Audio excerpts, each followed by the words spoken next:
Venezuela never saw it coming. In a bold and unmistakable signal, the skies above the Caribbean suddenly filled with the thunder of American aircraft. The legendary 82nd Airborne Division, the America's rapid deployment shock force, had finally arrived. Within moments, paratroopers hurled themselves from the belly of massive C-17 Globemaster III transport planes, their parachutes opening against the tropical sun. What unfolded next stunned Caracas, rattled the region, and sent shockwaves across the globe. This was no ordinary training mission. This was a message delivered at 15,000 feet. A message Venezuela could not ignore. Before we break down the operation itself, we need to understand who these soldiers are and why their presence matters. The 82nd Airborne Division, based at Fort Liberty in North Carolina, is one of the most battle-hardened and prestigious units in the entire U.S. Army. Nicknamed the All-American Division, its paratroopers have been the first boots on the ground in nearly every major U.S. conflict of the last century. In World War II, they parachuted into Normandy on D-Day, changing the course of history. In Vietnam, they fought ferocious jungle battles. In Iraq and Afghanistan, they conducted countless air assault operations and rapid deployments. What makes the 82nd unique isn't just its history, it's its speed. The division is designed to mobilize within 18 hours of receiving orders. In a crisis, thousands of paratroopers can be in the air and on foreign soil before an adversary even realizes what's happening. For Venezuela, seeing this unit suddenly appear in the Caribbean wasn't just intimidating, it was terrifying. The operation began quietly, far from the Caribbean. At a U.S. airbase, rows of C-17 Globemaster III aircraft prepared for launch. Each massive jet capable of hauling paratroopers, vehicles, and heavy equipment taxied into position.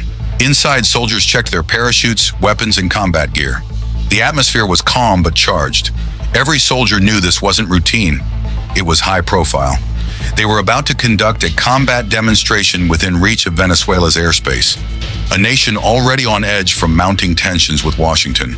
As the Globemasters roared down the runway and lifted into the night sky, the operation was already underway.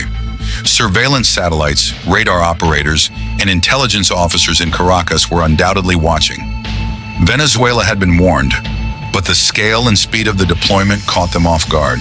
Hours later, as dawn broke over the Caribbean, the C-17s reached their designated drop zone.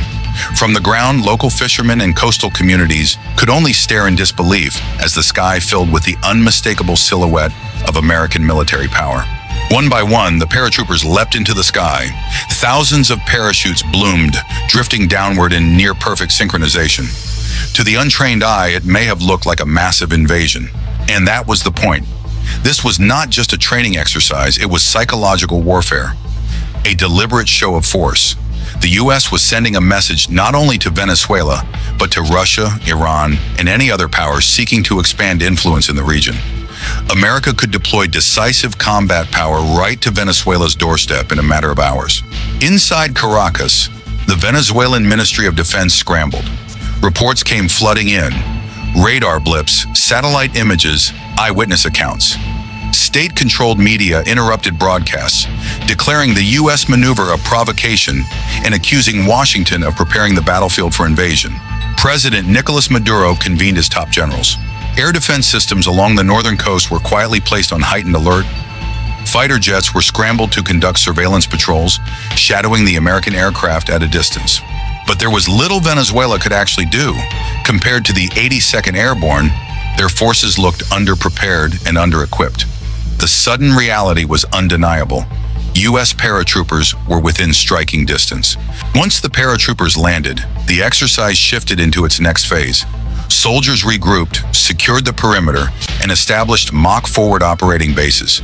Tactical drills began immediately, seizing ground objectives, establishing defensive lines, and preparing for escalation.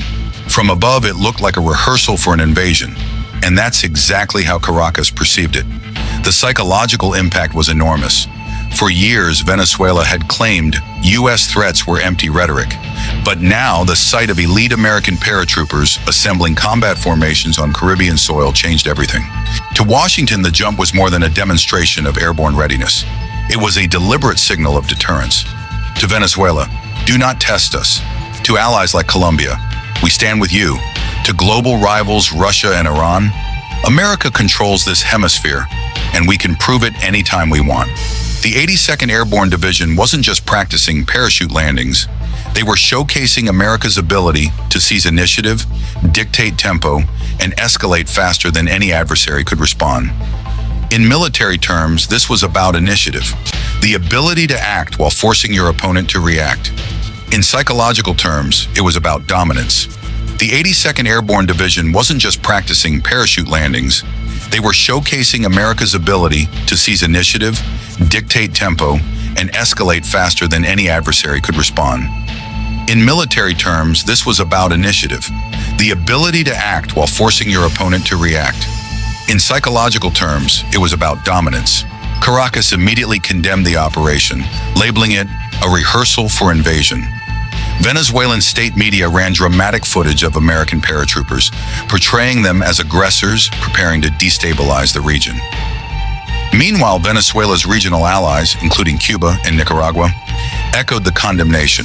Havana issued a fiery statement accusing the U.S. of imperialist aggression, while Managua warned of destabilizing consequences. But behind the scenes, many Latin American governments saw the operation differently. Colombia and several Caribbean states quietly welcomed the show of force. For them, it was reassurance that Washington still had the muscle to counterbalance Caracas and its foreign backers. The real stakes extended beyond Latin America. In Moscow and Tehran, the jump did not go unnoticed. Both Russia and Iran have courted Venezuela in recent years, supplying arms, advisors, and political support to Maduro's regime. For them, the sight of America's most elite paratroopers in the Caribbean was alarming. Russian analysts warned that Washington was preparing the stage for regime change. Iranian state media accused the U.S. of neo-colonial intimidation. Intelligence reports suggested that Russian advisors stationed in Venezuela were immediately placed on alert, while Iranian-linked networks began amplifying propaganda narratives online, portraying the U.S. as the true aggressor. This is where the situation turns dangerous, because while the U.S. insists the operation was a routine exercise, the context makes it clear this was also a test of escalation. Military analysts quickly pointed out several potential next steps: expanded airborne drills, more mass jumps across the region to increase pressure, naval integration, deployment of U.S. carrier strike groups and amphibious assault ships to complement the airborne maneuvers, forward staging, establishing temporary operating bases in nearby Caribbean states, allowing for rapid escalation, advisory missions, increasing U.S. military cooperation with Colombia and other allies. For Caracas, the danger was obvious. If this escalated, Venezuela could find itself surrounded, in the air, at sea, and on land. Beyond the geopolitics, there's the raw human element. For the paratroopers of the 82nd, this wasn't just another drill. Many were combat veterans of Iraq and Afghanistan. They understood the gravity of what they were doing. Imagine the silence before the jump. The moment when each soldier stood at the open aircraft door, looking down at the turquoise waters of the Caribbean. Then the leap, and the knowledge that their actions were being watched not just by Venezuelan radar, but by the entire world. Imagine the silence before the jump. The moment when each soldier stood at the open aircraft door, looking down at the turquoise waters of the Caribbean. Then the leap, and the knowledge that their actions were being watched not just by Venezuelan radar, but by the entire world. That's the power of psychological operations. A single jump can reverberate across continents. For Nicolas Maduro, the deployment created a dangerous dilemma. If he ignored it, he risked looking weak. If he escalated, he risked sparking a confrontation he could not win. Already, Venezuelan forces scrambled surveillance aircraft, increased coastal patrols, and activated select air defense batteries. But their actual capacity to counter the 82nd Airborne was limited. The jump exposed Venezuela's vulnerability in a way that could not be hidden from its own people or its allies. By the end of the operation, one fact was undeniable. The U.S. had reasserted dominance in the Caribbean. The jump was not just about military readiness, it was about reminding the world that America still holds the cards in its own hemisphere. For Venezuela, it was a wake-up call. For Russia and Iran, it was a warning. And for the 82nd Airborne, it was proof that after more than a century of service, their reputation as America's fire brigade is as potent as ever. But this was only the beginning. Because as tensions rise, the question becomes, what happens if the next exercise isn't just a drill? The Caribbean jump wasn't just an exercise. It was the first move in a larger chess game. For military planners in Washington, the question wasn't whether Venezuela noticed. It was how Venezuela and its allies would respond. Escalation was no longer a theory. It was now a probability. If the Pentagon wanted to turn up the pressure, several tools were already on standby. Amphibious landings. U.S. Marines embarked aboard amphibious assault ships could conduct beach landings on Caribbean coastlines. The visual of armored vehicles rolling ashore would amplify the psychological impact of the airborne jump. Carrier strike groups. An aircraft carrier, supported by destroyers and cruisers, could patrol just outside Venezuelan waters. Its fighter jets could dominate the skies within minutes, a reminder that Venezuela's aging air force stood no chance in open conflict. Joint exercises with allies. Colombia, already locked in a tense rivalry with Caracas, could host expanded exercises with U.S. forces. The signal would be unmistakable. Venezuela was being isolated. Forward staging bases temporary. U.S. deployments in nearby Caribbean nations would reduce response times. In military terms, this meant Venezuela could be surrounded from multiple directions simultaneously. The situation now teeters on a knife's edge. Every move, every word, every military drill carries weight. If Venezuela escalates, the U.S. can respond instantly. If external powers intervene, the conflict could spiral beyond the Caribbean.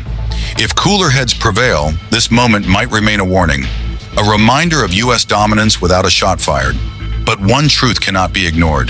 The 82nd Airborne Division has arrived, and once America's most elite paratroopers are in motion, the world pays attention. Venezuela is stunned, the region is tense, and the next chapter of this confrontation is yet to be written.